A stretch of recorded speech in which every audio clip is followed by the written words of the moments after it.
Hello दोस्तों, आपका अपने चैनल होम्योटेक विथ एसपीवाई में आपका स्वागत है। मैं सत्य सर आज आपको क्लास 10 मैथमेटिक्स का सिमिलैरिटी चैप्टर डिस्कस करेंगे। एक्सरसाइज 1.2 1.1 ऑलरेडी कंप्लीट है। उसके अलावा पार्ट 1 में हमारा क्या क्या कंप्लीट हो गया है, लीनियर इक्वेशन और क्वाड्रेटिक इक्वेशन। यहाँ पे हम लोग अब स्टार्ट क्या करेंगे, अरिथमेटिक प्रोग्रेशन।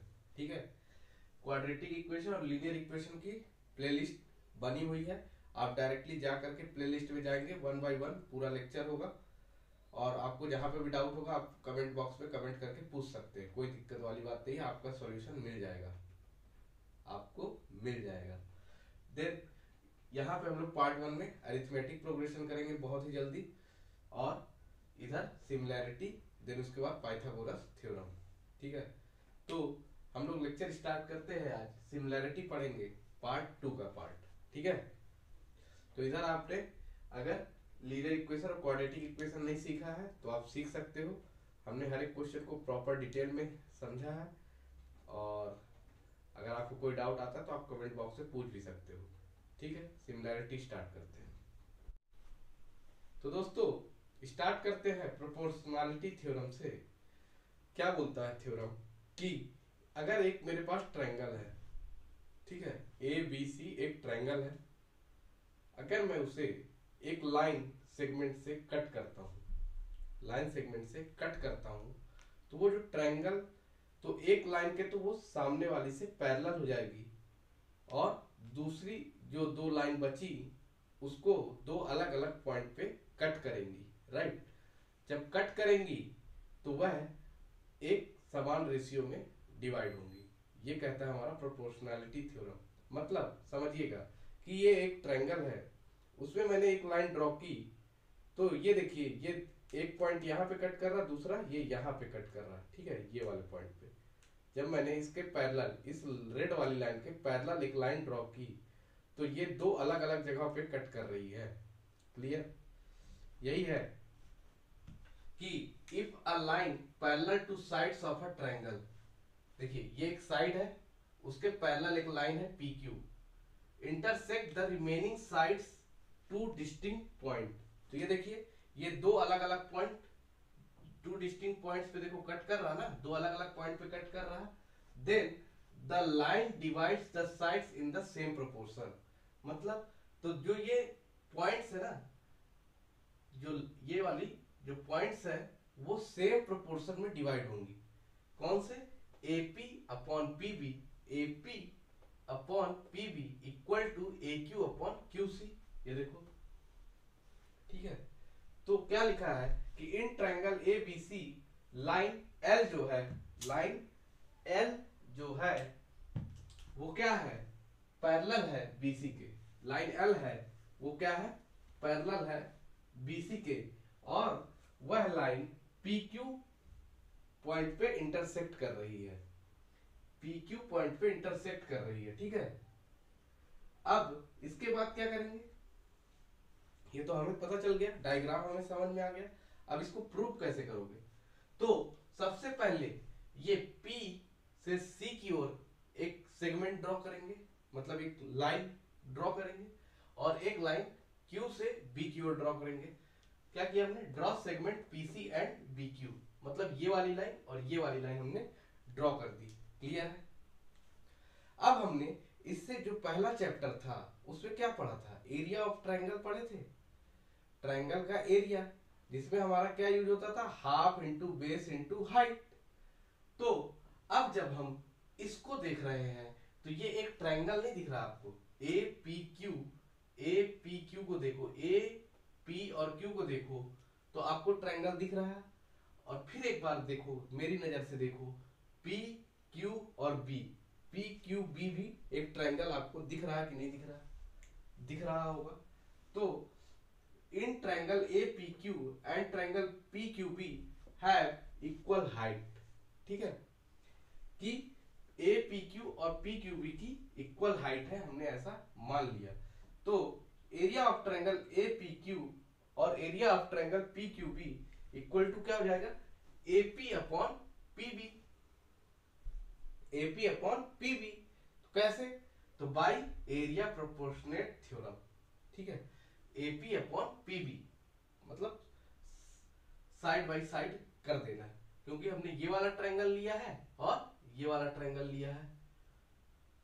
देन उसके बाद अगर मैं बात करूं दूसरी साइड की, तो APQ एक ट्रायंगल है और दूसरा ट्रायंगल देखो PQ और C है, APQ और PQC। तो अब बताओ कौन सा रेशियो होगा, तो इधर वाला हो जाएगा AQ अपॉन QC। ये देखिए AQ अपॉन QC, कौन से थ्योरम से, एरिया प्रोपोर्शनेट थ्योरम से। क्लियर है यहां तक?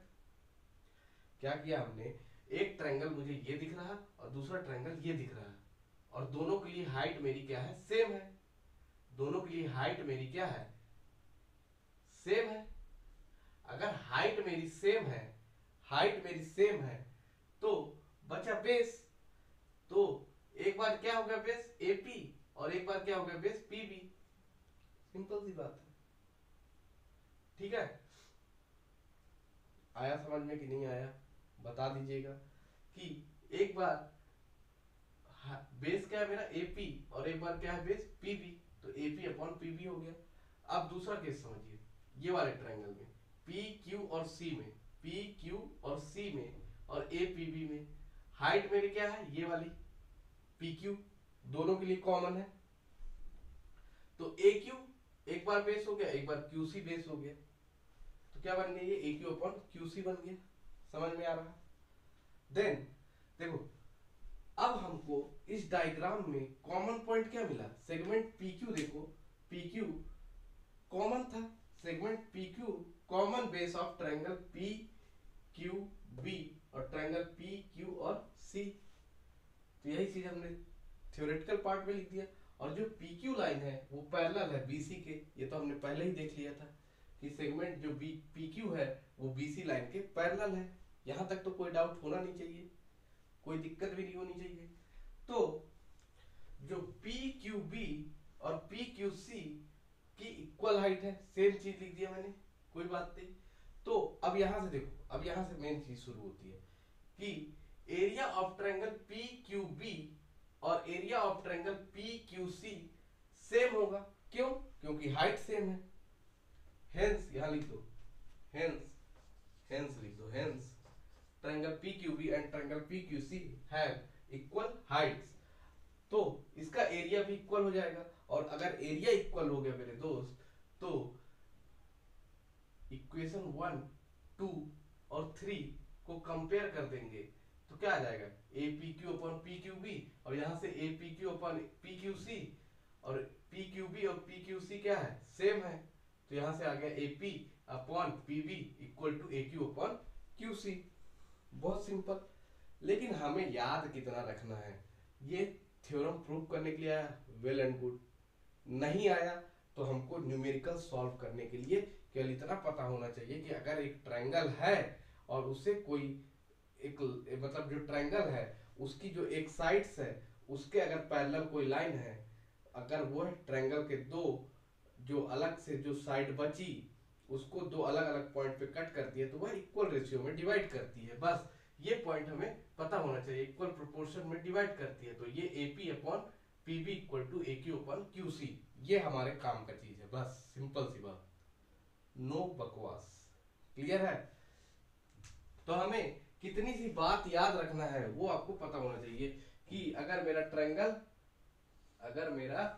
ट्रायंगल ऐसे है, ठीक है, ABC, अगर मेरा ट्रायंगल ABC गिवन है, चलिए यहाँ पे शो नहीं हो पा रहा है लाइट की वजह से, तो देखिए क्या बोला मैंने कि अगर मुझे एक ट्रायंगल ऐसे ABC गिवन है, ABC गिवन है, और एक लाइन मैंने ऐसे ड्रॉ की L, जो कि P और Q दो पॉइंट पे कट कर रही है, P और Q दो पॉइंट पे कट कर रही है, तो जो इसके प्रोपोर्शनल रेशियो जो होंगे वो सेम होंगे, इक्वल होंगे। तो क्या होगा, AP upon PB, AP upon PB equal होगा किसके, AQ अपॉन QC के, AQ अपॉन QC के। बस ये हमारे काम का रिजल्ट है। ठीक है, काम का रिजल्ट इतना ही है। तो अब नेक्स्ट देखते हैं थ्योरम हम। दूसरा थ्योरम देखेंगे बाइसेक्टर थ्योरम। क्या बोलता है? The bisector of an angle of a triangle divide the sides opposite to the angle. यहां देखो, इसको अलग पढ़ के देखो, यहां तक अलग पढ़ के देखो। The bisector of an angle of a triangle divide the sides opposite to the angle in the ratio of the remaining sides. क्या बोल रहा हूं? मतलब कि कोई एक ट्रायंगल मान लो ऐसे रफ डायग्राम में ए बी सी है, ये ए बी और सी एक ट्रायंगल है जिसका ये एंगल ए बाइसेक्ट हो रहा। बाइसेक्ट होने का मतलब क्या हुआ कि जो भी एंगल होगा वो इक्वल पार्ट में डिवाइड होगा। मींस अगर ये एंगल 60 डिग्री का है, यह एंगल 60 डिग्री का है, तो जो इसको बाइसेक्टर लाइन होगी वो 30 डिग्री पे बाइसेक्ट करते हुए निकलेगी। 30 डिग्री पे बाइसेक्ट करते हुए निकलेगी तो इस बीसी लाइन को कहीं पे कट करते हुए जाएगी, वो मान लेते हैं पॉइंट ई है। ठीक है, तो इसका कहना है कि bisector of an angle of a triangle, तो ये तो बाइसेक्टर समझ गए। फिर उसके बाद बोला divide the sides opposite to the angle. ये जो opposite to the angle divide करेंगे sides, divide the sides opposite to the angle. तो देखो ये एंगल के अपोजिट साइड कौन सा है? बीसी। ये एंगल ए का अपोजिट साइड क्या है? बीसी। उसको क्या कर रहा है? डिवाइड कर रहा है। ठीक है, ये बात समझना। उसने ऐसा नहीं बोला कि बाइसेक्ट कर रहा। बाइसेक्ट करना मतलब इक्वल भाग में तोड़ना। ये केवल डिवाइड कर रहा है। कितने पार्ट में डिवाइड करेगा ये हमको नहीं पता है। ये कभी मत सोचना कि बी इक्वल टू ई सी है, हो भी सकता है नहीं भी हो सकता है। बी इक्वल टू ई सी हो भी सकता है नहीं भी हो सकता है, लेकिन ये एंगल आपका इक्वल होगा। एंगल जो है आपका बाइसेक्ट करेगा, इक्वल भाग में टूटेगा। समझ गए? अगर ये 50 डिग्री होगा तो 25-25 डिग्री के भाग में टूटेगा, लेकिन B इक्वल टू ई सी होगा इस बात की कोई गारंटी नहीं है, लेकिन वह BC लाइन को कहीं ना कहीं कट करेगा, बाइसेक्टर लाइन। ये चीज क्लियर है? यही इसका इंपॉर्टेंट थीम है। अब इसके बाद यहां तक हो गया इन the ratio of the remaining side. क्या बोल रहा है कि जो इसका रेशियो है वो रिमेनिंग साइड के रेशियो के इक्वल होगा। मतलब जो बाइसेक्ट किया मेरा दोस्त, वो क्या था? BE upon EC, BE upon EC के रूप में बाइसेक्ट किया। अब अपोजिट साइड क्या है? बीई के साइड का अपोजिट साइड क्या है? ये है ए बी और ईसी के साइड का अपोजिट साइड क्या है? एसी। तो ये हो गया मेरा यहां तक काम की चीज। अब इसमें समझो जो हमें डायग्राम क्वेश्चन में गिवन है या थ्योरम में गिवन है, तो ये बोलते हैं कि एंगल सी हमारा एंगल बाइसेक्टर वाला पार्ट है। यहां से जब एंगल सी से एंगल बाइसेक्ट हुआ तो मान लो ये अल्फा एंगल है, ये भी अल्फा एंगल है, दोनों अल्फा एंगल है, और ये ई पॉइंट पे कट कर रहे हैं ए बी लाइन को। तो इसका जो रेशियो होगा वो क्या होगा? ए अपॉन ई बी किसके बराबर होगा? ए का साइड कौन सा है? एसी वाला, और बीई का साइड कौन सा है? बीसी वाला। तो ये हो जाएगा हमारा प्रूफ। ठीक है, ये हमारा हो गया सॉल्यूशन। ये हमको याद रखना है या समझ लेना है। क्या बोला? A upon E B equal to A का साइड कौन सा है? एसी, और ईबी का साइड कौन सा है? सीबी। तो ये हमें पता होना चाहिए, स्टार मार्क कर लो, इससे क्वेश्चन आते हैं। इससे पहले जो मैंने डेरिवेशन करवाया ना, उससे भी क्वेश्चन आता है। ठीक है, उसमें हमने क्या देखा था कि कोई एक ट्रायंगल है, अगर वह PQ पॉइंट पे कट कर रहा है, एक लाइन L है, ये BC लाइन है, ये A है, तो इक्वल रेशियो में डिवाइड करेगा। तो वो रेशियो क्या था? AP upon PB equal to AQ upon QC। यही पढ़ा, ये भी याद होना चाहिए। बहुत इजी है, लगाओगे याद होते चला जाएगा। ठीक है, तो इसमें क्या होता है? AE अपॉन EB, और AE का साइड कौन सा है? AC, और EB का साइड कौन सा है? BC। बस ये इतना अगर पढ़ लिए तो बहुत है। 1.2 उड़ा दोगे। ठीक है, स्क्रीनशॉट ले लीजिए। क्वेश्चन नंबर सेकंड रीड करेंगे। क्या दिया है कि in triangle P Q R P M equal to 15 है, पी क्यू 25 है, पी आर 20 है, एन आर 8 है। State whether line N M is parallel to side R Q. तो एन एम, ये वाली लाइन एन एम इस side P Q के R Q के पैरेलल है, ये हमको क्वेश्चन में गिवन है और उसका रीजन बताना है। अगर है तो उसका रीजन बताना है। ठीक है, बता देंगे, कोई दिक्कत नहीं है। अब हमें गिवन क्या क्या है मेरे दोस्त, तो गिवन क्या क्या है, P M equal to 15 given है, P Q equal to 25 given है, पी आर इक्वल टू 20 और एन आर इक्वल टू 8 और एक कंडीशन दी है N M parallel to R Q. ये हमको गिवन है क्वेश्चन में। ठीक है, अब इस वैल्यू को पुट करते हैं तो काफी आसान हो जाएगा क्वेश्चन। पी एम 15 दिया है, ये वाली लेंथ मेरी 15 है। ठीक है, और पी क्यू 25 और ये वाली लेंथ टोटल ओवरऑल लेंथ कितनी है, 25 है। ठीक है, पी आर ओवरऑल लेंथ कितनी है मेरी 20 है और एन आर की वैल्यू कितनी है 8 है। ये मुझे क्वेश्चन में गिवन है, उसको मैंने क्या किया, रफली ड्रॉ कर लिया। देन अगर मैं देखूं P N R in line P N R, क्या देख रहा हूं कि अगर मैं इसको बोलूं P N plus N R equal to P R, means मैं क्या बोल रहा हूं कि ये पी एन और एन आर की लेंथ पी आर के बराबर होगी। ये टोटल लेंथ, ये दोनों का सम ही तो है। समझ रहे हो बात को?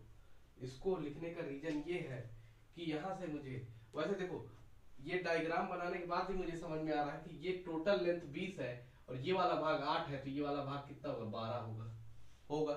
समझ में आ रहा। लेकिन अब यहाँ पे भी लिख देते हैं तो एग्जामिनर को भी तो थोड़ा सा कॉपी भरना चाहिए, दिखना चाहिए ना। पी आर इक्वल टू 20 है तो पी एन इक्वल टू कितना होगा, तो पी एन इक्वल टू होगा 20 माइनस 8 इक्वल टू 12 होगा। और ये हमने यहाँ पे डायग्राम बनाने से ही हमारा क्लियर हो गया था।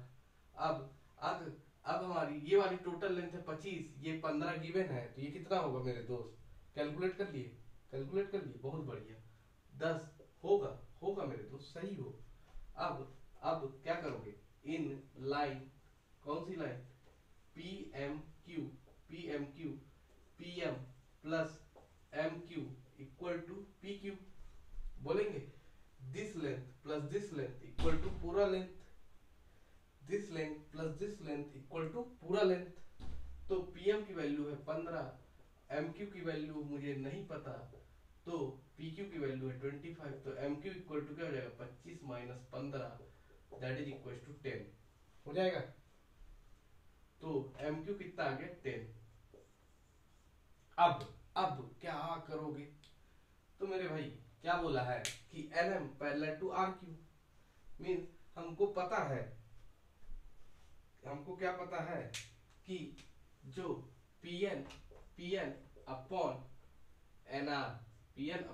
एन आर अगर इक्वल हो जाए पीएम अपॉन एमक्यू के, तो हमारा काम हो जाएगा। तो निकाल के देख लो, पीएन की वैल्यू कितनी आई मेरे दोस्त, 12, एनआर की वैल्यू कितनी आई, 8, और पीएम की वैल्यू कितनी आई, पीएम की वैल्यू 15 और एमक्यू की वैल्यू कितनी आई, 10। कट करके देखो कुछ कट रहा क्या, तो देखो 4 2 जा 8, 4 3 जा 12, 5 3 जा 15, 5 2 जा 10। तो ये आ गया मेरे दोस्त 3/2 इक्वल टू 3/2। और जब 3/2 इक्वल टू 3/2 आ गया तो बताओ क्या होगा, तो बोल दोगे कि PM by M Q equal to है PN by N R by कौन सा मेथड, अभी हमने सबसे पहले कौन सा थ्योरम पढ़ा था, बाई प्रोपोर्शनली क्या, व्हाट, बाई प्रोपोर्शनली थ्योरम। ठीक है,